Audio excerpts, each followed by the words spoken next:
start running, and I get to about mile 40, mile 50, and I'm feeling pretty good. I get to mile 70, and it was the worst pain of my life. And so I sat there and peed blood down my leg and started cramping up my back, and with 30 miles to go. And my feet were broken. I was just in the worst shape. At mile 70, man, it was torturous. And with blood down my leg and 30 miles to go, I started reaching the cookie jars, man. I started pulling off all kind of stuff. I reached in my mind, and a lot of us, when we have bad times in life, even the hardest person in the world, we forget how badass we are during that hard time. I have a thing where I take a couple seconds to reflect on, hang on, man, you've been through this, you've been through that, you overcame this, overcame that. I don't ever close my mind to the fact that this can be done. And I knew I had to get up. I needed nutrition, I needed hydration, I needed to stop being dizzy. So that's the first thing I did. I didn't panic on I had 30 more miles to go to get 100. I started about the process. Slowly but surely I was able to stand up, and I was literally hobbling around this track, just walking, no running at all. I couldn't run. My feet were in the worst pain. This is the worst pain I've been in my entire life. Nothing in any training is even comparable to this last 30 miles.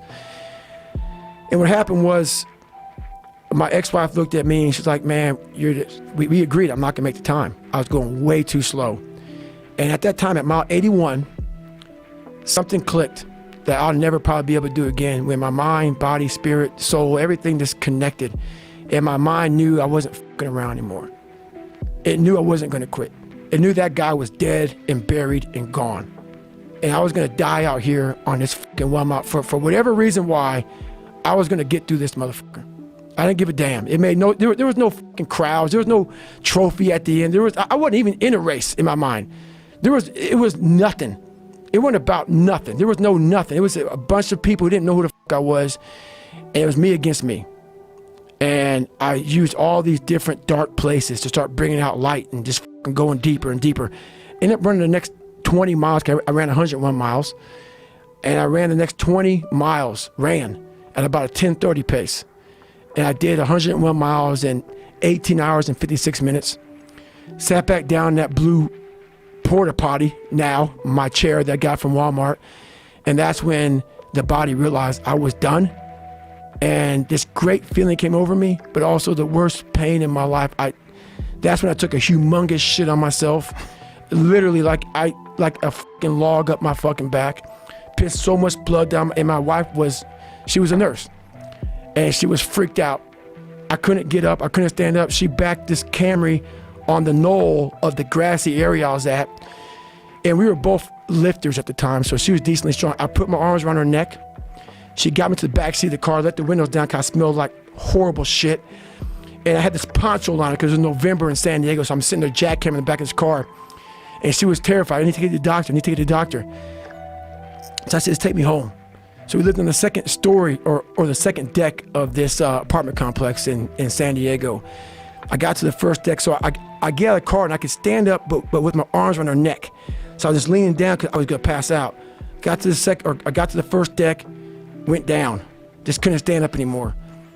Got around her neck, worked up my way up the railing, got my arms around her neck again, walked to the kitchen area, which was right in the front door. I was laying on the poncho liner, crap was everywhere. She helped me manage to get into the tub, and it looked like dirt was coming out of my penis. This looked horrible, just the grossest thing in the world. It was the worst pain I can ever be in my life. And the craziest thing, I'll tell you a story because it's right now. I'm not sadistic, I'm not crazy. People may think that. They may want to put a title on me after hearing me because it makes them feel better. Because they think, wow, this guy must be some special or just f***ed up crazy dude. No. I'm a guy that came from nothing. Anybody's capable of doing shit like this. Anybody. And I sat in that tub. She put the water on me. She called my mom up. And my mom was dating a doctor at the time. The doctor said, you need to get him to a hospital now. She came back in. All I wanted to do was call Chris Costman on the phone, the race director of Badwater, and said, I fucking did it. So she said, I'm taking you to the doctor. I said, no, let me sit here and enjoy this pain. She said, what are you talking about? I said, I need to go to the doctor. I realized that. But I never thought it was humanly possible to do what I did. I went 70 miles. And at 70 miles, I was dead. I was at 100%. What I thought was 100%.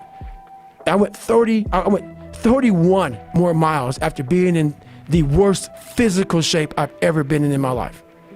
And all that pain and suffering and thing was going through my fucking body as I sat in that tub and the waters hit me. It was the most amazing feeling of accomplishment. And I want to be numb. I didn't want people to give me drugs and to numb this fucking pain. I did this. And as crazy as it sounds, it was the most amazing moment of my entire life. That's the fear. The fear is never reaching your potential. That's it. That always falling short, always quitting before you're done, always procrastinating, always not doing the right thing. And then one day you're an old man. Yep. And you look back and go, God, I could have been great. Yep. I could have been great. I never forget one time I was running by a graveyard when I was fucking just trying to become, I was fat. And I ran by a graveyard and I looked out there and I have all these epiphanies, man. I have all these fucking moments of it's crazy, man, of this thought. Cause I'm always by myself and I'm always in deep fucking thought about how to be better.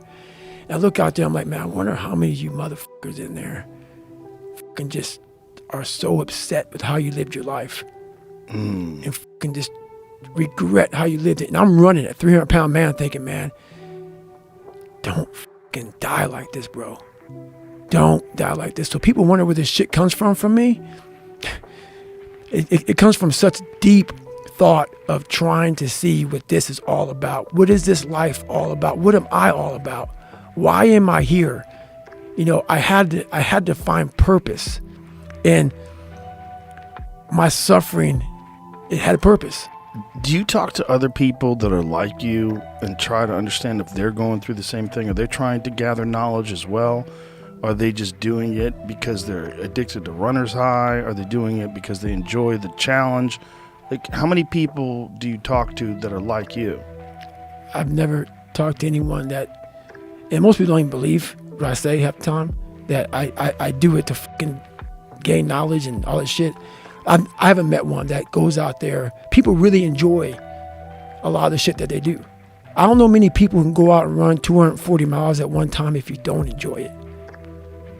If you just don't really enjoy it. So, you know, I had many people build confidence in different ways, and they build belief in different ways. Coming from where I came from, I didn't have any belief in myself.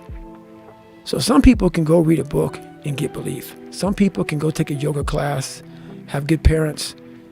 I had to put myself, so where I came from was so far down underneath like soil that I had to build belief by truly ingraining it in my brain. So the things I do, I'm always every day building belief. And my belief had to be where it is because I was so far down.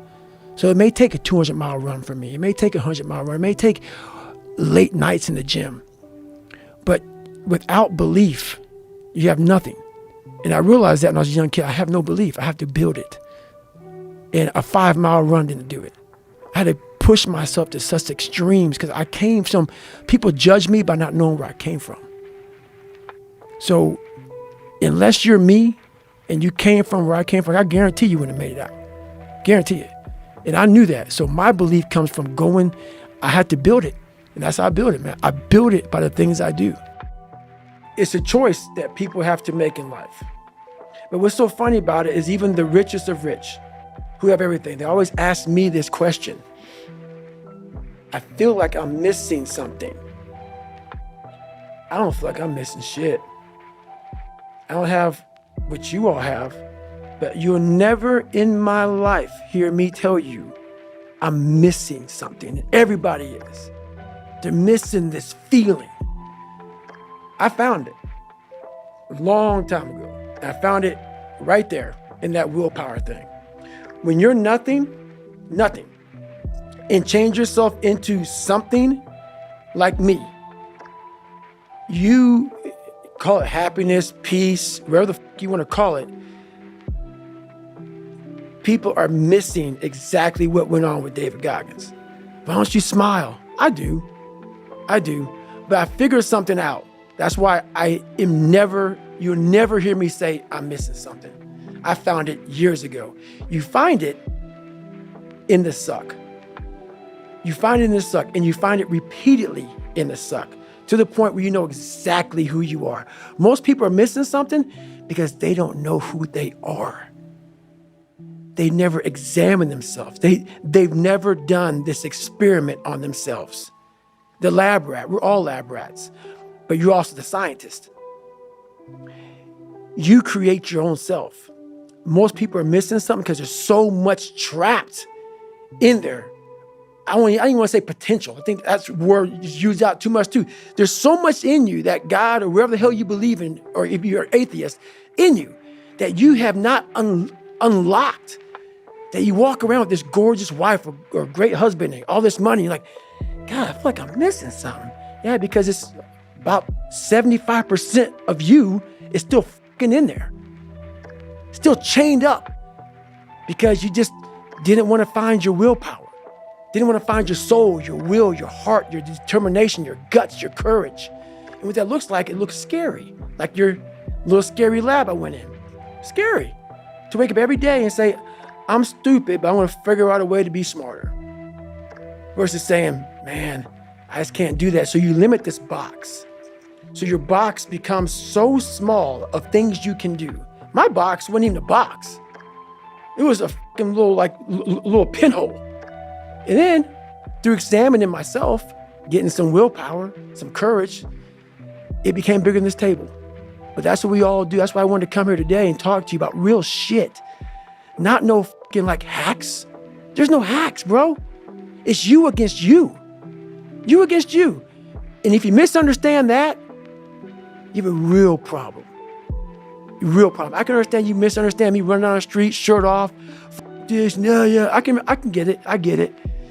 If you misunderstand what I'm saying right now today, the problem is you. And you don't want to fix it. And now it's done. And now it's going back to the lab.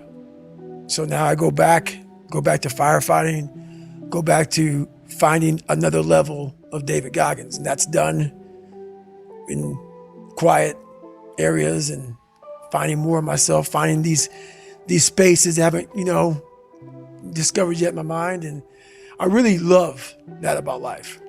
I love mastering self. I love it. I love it. There's nothing more, because I know where I came from, and it's amazing that where I came from, that person could have died, that very fat, lazy, unfulfilled person. And within inside that person was this person talking to you. It's very freaky to me. And a lot of us have these two people, that you have greatness way over here, but you decide to live in this space over here. Because between greatness, or between this space here and greatness, there's a lot of fucking work. There's so much space to fill in with work. And we just say, fuck it. I'll just stay over here in this space. So I like to fucking examine all these spaces, and there's still more. There's still more, still a lot more. Are you aiming to find peace at any point? Think about this. I love that question. I'm so glad you asked it. You know a little bit about me. When you've come from that place I talk about to the place I am now, it's not the peace you find. It's the peace I find. And I find so much peace in looking back at that young David at 8 years old with white splotches on his face and stuttering and hair patches falling out. And I look at him and I'm like, man, there's so much peace in knowing what I've accomplished and what I've done. So my peace may be different for others. That's why I never critique or never judge anyone, because I don't know your story, where you come from. I found peace years ago. In the battle you find peace. When you go to war with yourself, you find a lot of peace, because you know exactly who you are. And that is where the peace is really found for me.